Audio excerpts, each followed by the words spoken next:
Good morning, students. Today we are going to learn pressure and volume relationship in gases. That means we will try to see how will there be change in the volume of a gas due to change in pressure of the gas. And it's a very common experience that every day we come across to. You might have also seen that due to change in the pressure of a gas, the volume also changes. Now this relationship was first of all noticed by or established by a great scientist Robert Boyle, and based on this he formulated a law called Boyle's law. So let us see what is Boyle's law and how can you state the Boyle's law. We have pressure, volume relationship.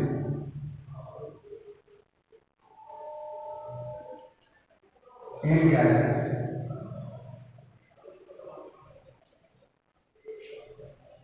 In gases.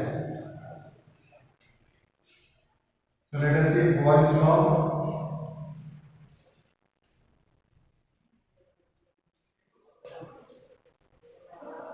At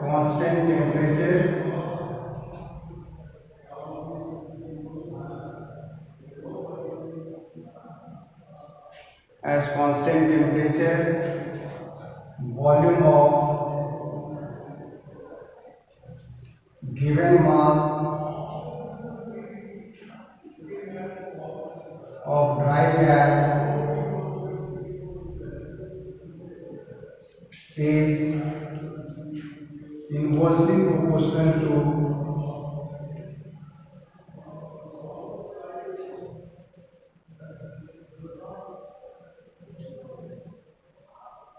its pressure.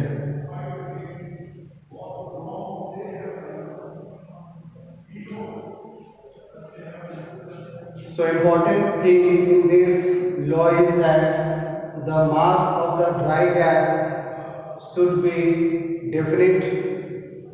That means without changing the mass of a gas taken. When there is change in the pressure, accordingly there will also be change in the volume of a gas. And another important thing is the gas taken should be a dry gas. So based on this, we can write volume is inversely proportional to the pressure at constant temperature.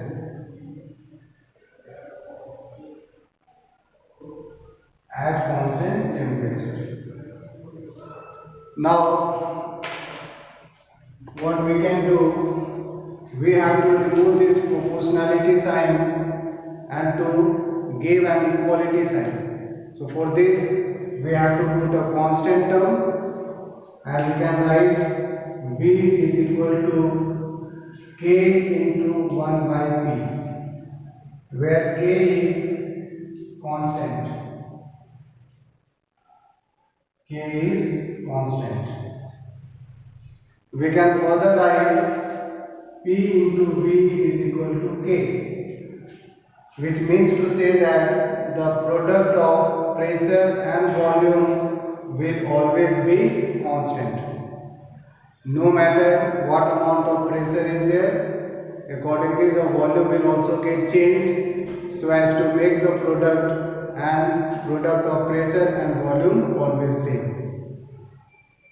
We can write this further as P1 V1 equal to P2 into V2.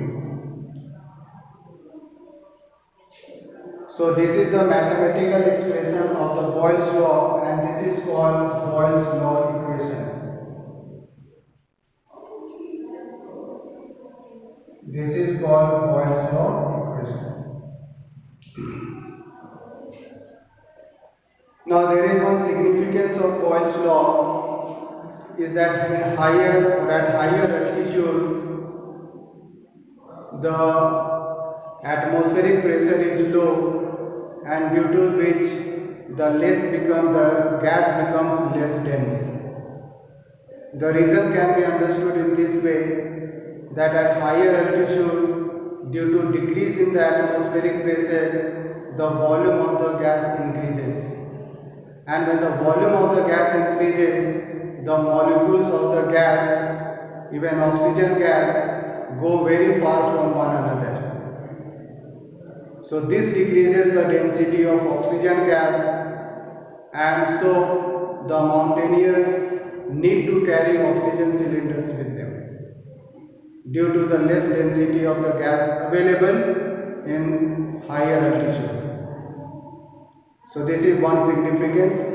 Now there is one more example where you can see Boyle's law does not exist, even though it looks like, but there is no violation in the Boyle's law, or you can say Boyle's law is not applicable, and the example is when we inflate a balloon.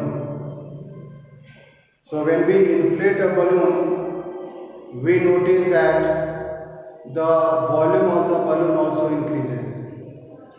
Now you might be thinking that when we are inflating the balloon, we are actually increasing the pressure also. Then why does it happen that on increasing pressure the volume of the balloon also increases? But let me make it clear here that it is, though we are increasing the pressure by blowing the air into the balloon, but at the same time we are also increasing the mass of the gas inside. But according to Boyle's law, the mass would be constant, the mass would be definite. There should not be any change in the mass of the gas taken, only then this Boyle's law can be applicable. Otherwise, in this case of inflating the balloon is not the case of the Boyle's law being violated. Okay, so I hope it is clear. Now let us take one example to understand how to solve the numericals based on Boyle's law.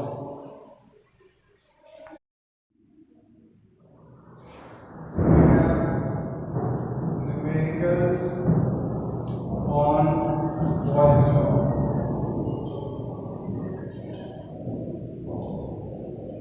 So it's given in the book. Number 1, a gas occupies 800 centimeter cube under 760 millimeter mercury pressure. Then find under what pressure the gas will occupy 380 centimeter cube, the temperature remaining constant. So here P1 is given. P1 is 760 millimeter mercury is given for a gas whose volume is 800 centimeter cube. Now question is, what should be the pressure of a gas so that the volume would be equal to 380 centimeter cube? So you can see here, and in question is also given temperature remaining constant, which also shows that this is the case of Boyle's law. So let us use the Boyle's law equation. According to Boyle's law, P1 V1 will be equal to P2 V2. And we have to find out the pressure. So we can write P2 is equal to P1 V1 divided by P2. Now putting all the values, so P1 is 760, V1 is 800 and V2 is 380. You can cancel it. And you can see the pressure is coming 1600 millimeter mercury. Now we can also write it in terms of centimeter mercury. It can be 160 centimeter mercury. So this is an example of numericals based on Boyle's law. I hope it is clear. and from the exercise you can solve more and more numericals. Also read the book, you'll come to know what exactly boils down here. Thank you.